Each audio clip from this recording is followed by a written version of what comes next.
So, last month, my friend Jessica started acting a bit strange. She would often call me, absolutely convinced that her house was shrinking. At first, I thought she was just being dramatic. I mean, she had just moved in a few months ago, and I figured it was just a case of getting used to a new space. But she kept going on about it, saying things like her kitchen counters were creeping closer together, and the walls seemed to be closing in.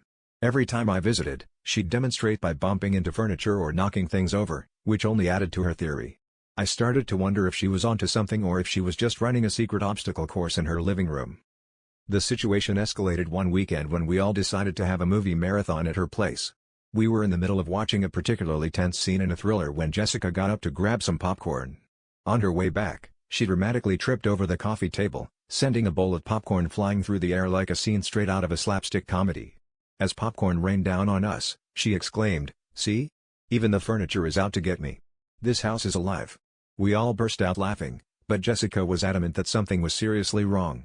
She even threatened to call in a structural engineer to assess the situation. After the movie marathon, we decided to investigate the shrinking house. Armed with measuring tapes and a skeptical attitude, we measured every inch of her living room. To our surprise, everything was exactly as it should be, dimensions matching the floor plan she had.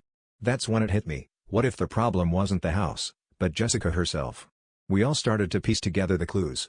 Jessica had been squinting at her phone, holding menus far away at dinner, and even mistaking a parked car for an unusually large squirrel last week. It was time for a vision test. The next day, we dragged Jessica to the optometrist. As soon as she put on her first pair of glasses, her eyes widened, literally and figuratively. "Oh my God," she said, looking around, "everything's so clear." It was then that we realized the truth. Her house wasn't shrinking, her vision was just expanding. We all burst into laughter, and Jessica sheepishly joined in, admitting she had ignored the signs for far too long. And just like that, her world expanded in more ways than one. As we left the optometrist, I quipped, "Looks like your house was never the problem, Jess. You just needed a new perspective, literally."